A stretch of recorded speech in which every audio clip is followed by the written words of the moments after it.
नमस्कार। ये डेटा क्या कहता है कि एक नए एपिसोड में आप सबका स्वागत है। आज मैं इस कार्यक्रम में अग्निवीर के बारे में बिल्कुल बात नहीं करूंगा कि जब वो आर्मी छोड़ेंगे तो उनका क्या होगा। इस बारे में तो हर कोई हमारे देश में तरह तरह की कमेंट्स और टिप्पणियां कर रहा है। यहाँ तक कि अमित शाह भी इसमें पड़ गए हैं। आर्मी वाले भी इसमें स्टेटमेंट अपना देते रहते हैं। बीजेपी के पार्टी मैन जो हैं वो तरह तरह के अजीबोगरीब वक्तव्य देते हैं। और कल इसमें चीफ ऑफ आर्मी स्टाफ भी चैनल्स पर आकर एक इंटरव्यू देने में लगे हुए हैं। जबकि बात ये है ही नहीं कि अग्निवीर का क्या होगा। बात ये है कि इंडियन आर्मी का क्या होगा जब अग्निवीर उसमें भर्ती हो रहे हैं। और ये पॉइंट हमारी पूरी प्रेस और जितनी भी चर्चा हो रही है या आर्मी खुद इस बात पे बिल्कुल टिप्पणी नहीं कर रही है। और हमारी सरकार तो बिल्कुल पूरी तरह से कंफ्यूज नजर आ रही है। जैसे कि हर कोई अच्छी स्कीम जो अच्छे इंटेंशन से लाई जाती है उसको ये सरकार गड़बड़ा देती है। चाहे वो जीएसटी इम्प्लीमेंटेशन हो, चाहे वो कोविड मैनेजमेंट हो, चाहे वो किसान रिफॉर्म हो, और अब ये आर्मी रिक्रूटमेंट।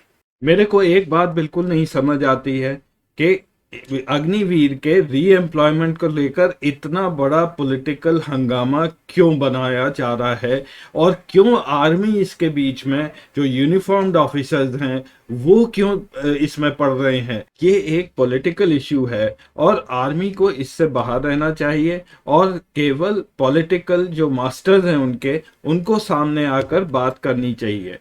और जहां तक कॉन्ट्रैक्ट वर्कर्स का सवाल है तो इस समय हमारे जो पब्लिक सेक्टर एंटरप्राइजेज हैं वहाँ पे करीब करीब 5 लाख कॉन्ट्रैक्ट वर्कर्स काम कर रहे हैं, जो कि 2016 में केवल 2,67,000 के करीब थे। एक और स्टडी के मुताबिक 43% सरकारी जो एम्प्लॉयज़ हैं वो कॉन्ट्रैक्ट पर काम कर रहे हैं। तो इनकी संख्या 2014 में करीब 1,23,00,000 थी, जो आज करीब बढ़कर 1.5 करोड़ के करीब हो चुकी है। अब इन लोगों के बारे में किसी को फिक्र नहीं है कि ये सालों से कॉन्ट्रैक्ट पर काम कर रहे हैं, इनका भविष्य क्या है। इन लोगों को तो कई बार सैलरी भी टाइम पर नहीं मिलती है या मिलती भी नहीं है। और जो लोग आप में से सरकार में काम कर चुके होंगे उन्हें ये भली भांति ज्ञात होगा। तो चलिए मेन टॉपिक पर चलते हैं कि इस अग्निवीर प्रोग्राम से भारतीय सेना को कितना नुकसान होने वाला है। इस डेटा को निकालने के लिए मैंने पिछले 2-3 दिन बहुत काम किया है और ये आपको और किसी चैनल पर नहीं मिलेगा। तो इस प्रोग्राम को अंत तक जरूर देखें क्योंकि ये समझना बहुत ही ज़रूरी है। जो पिछले दिनों प्रेस में बात हो रही है और जो जनरल्स आके बोल रहे हैं कि इंडियन आर्मी की क्या प्रॉब्लम्स हैं जो वो अग्निवीर स्कीम से सॉल्व करना चाहते हैं। सबसे पहला ये है कि मैन पावर और एस्टेब्लिशमेंट खर्चे आर्मी के बहुत तेज़ी से बढ़ते जा रहे हैं। बजटरी जो सपोर्ट है वो उस प्रोपोर्शन में नहीं बढ़ाई जा रही। आधे से ज़्यादा आर्मी का जो बजट है वो सैलरीज और पेंशन में निकल जाता है। पिछले 2 साल से आर्मी में कोई रिक्रूटमेंट नहीं हुआ है, ये कहकर कि यहाँ पर कोविड फैला हुआ है। बट ये बात कुछ जमती नहीं है क्योंकि बाकी सारे काम कोविड में सरकार के होते गए हैं, यहाँ तक के इलेक्शंस भी हो गए हैं।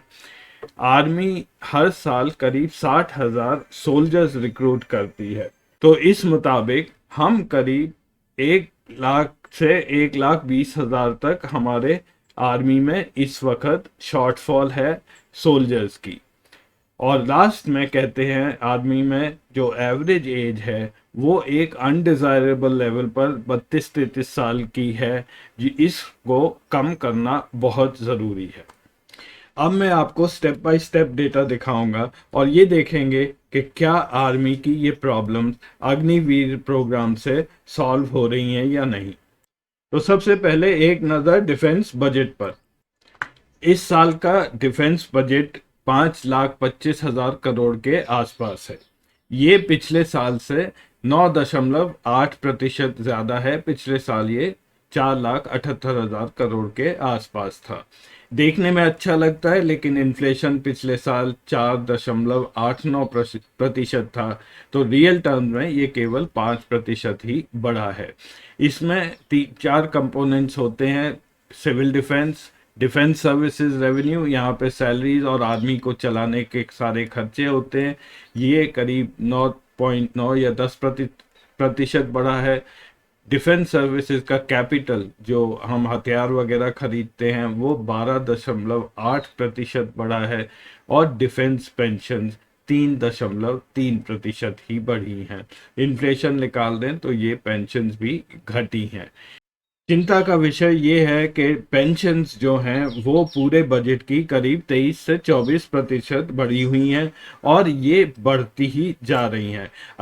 तो ये पेंशन्स हैं 2011-12 से, जब करीब 31-32 हज़ार करोड़ थी, और ये बढ़ती ही जा रही हैं धीरे धीरे, जो पिछले साल करीब 1,20,000 करोड़ के ऊपर पहुंच गई थी।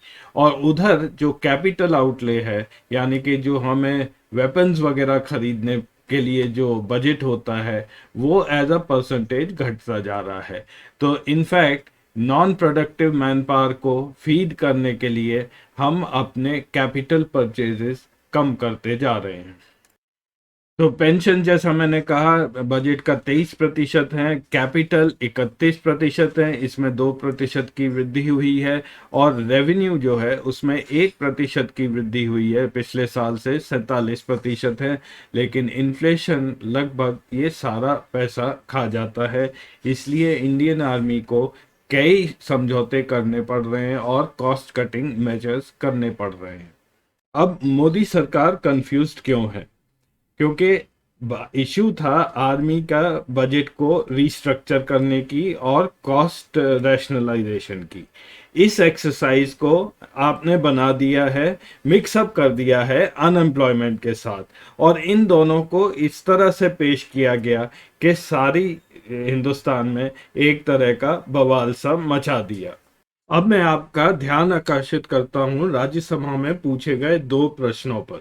पहला प्रश्न पूछा था श्री राकेश सिन्हा जी ने 6 दिसंबर 2021 को, कि क्या मिनिस्टर ऑफ डिफेंस बताएंगे कि कितनी वैकेंसीज हैं आर्मी, एयरफोर्स ऑफ नेवी में जवान और सोल्जर्स के लेवल पर, और इन वैकेंसीज को भरने के लिए क्या एफर्ट किए जा रहे हैं, और कौन सी वो रेजिमेंट्स हैं जहां पे सबसे ज़्यादा वैकेंसीज बनी हुई हैं।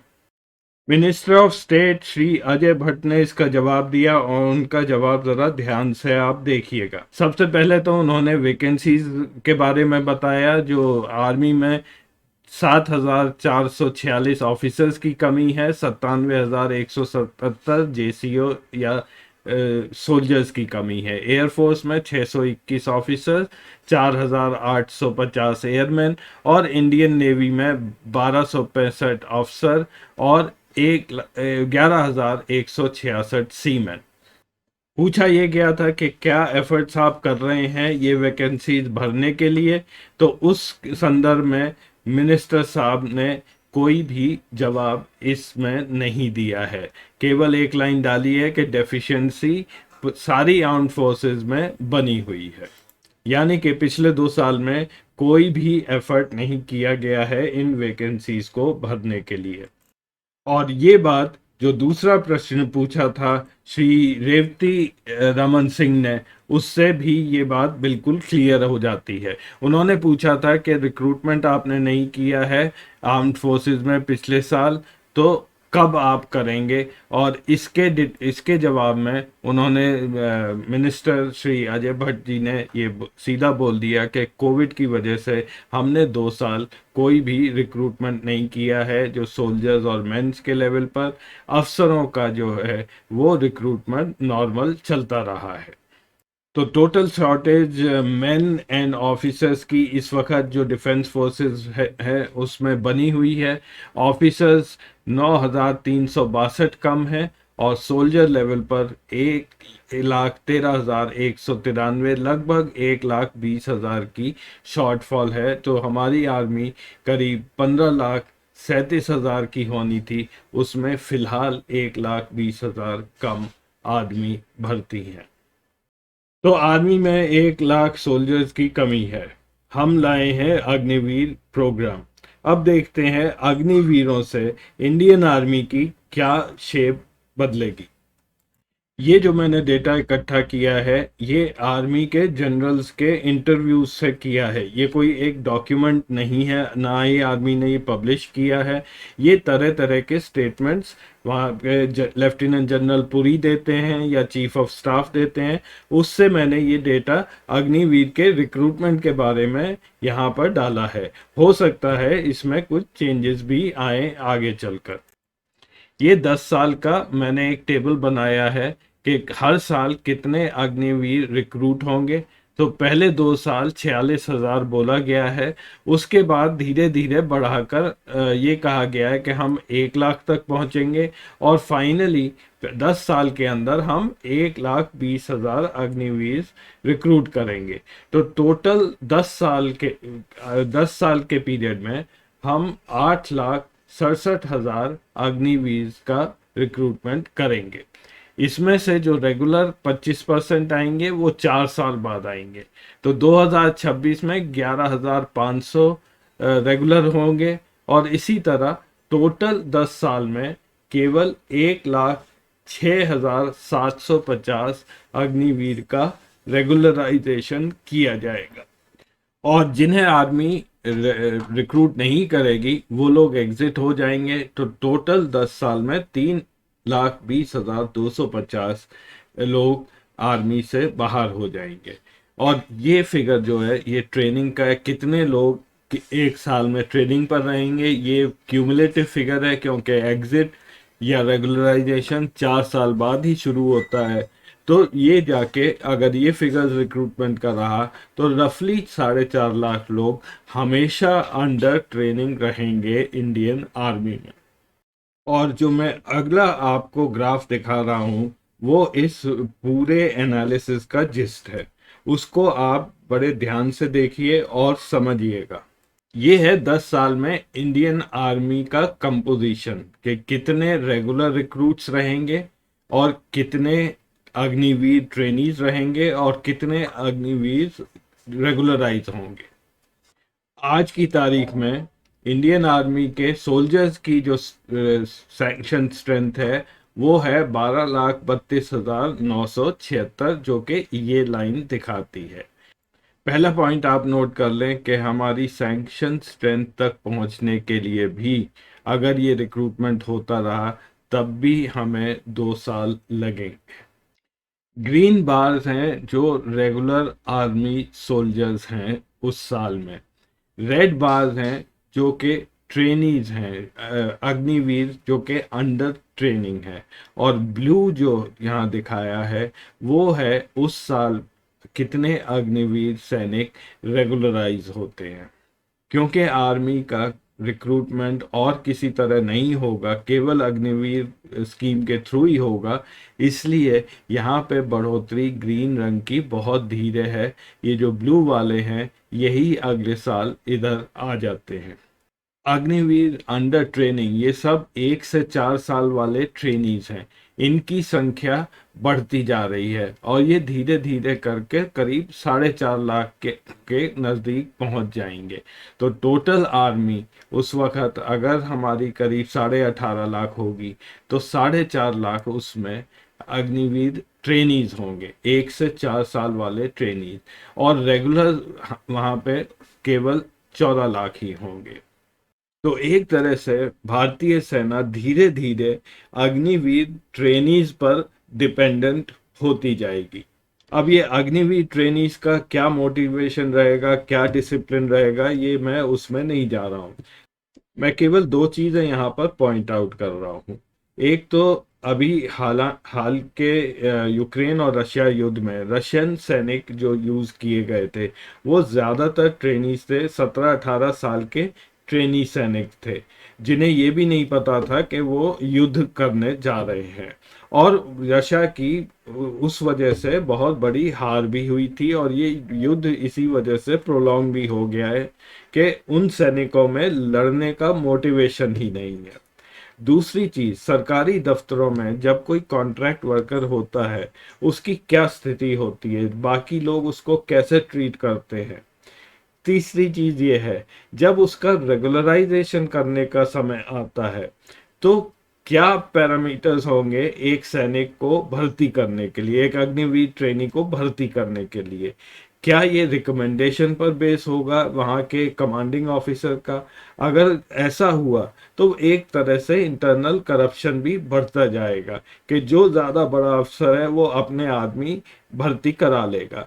ये रेगुलराइजेशन का जो स्कीम है वो भी अभी तक आर्मी ने उस बारे में क्लियर नहीं किया है।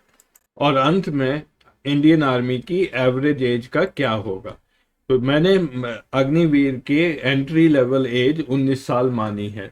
तो उस हिसाब से ये ज़रूर है कि अगर इनकी भी एज उसमें जोड़ दी जाए, यानी कि ट्रेनीज की भी एज अगर आर्मी में जोड़ दी जाए, तब ये एज ज़रूर घटती है।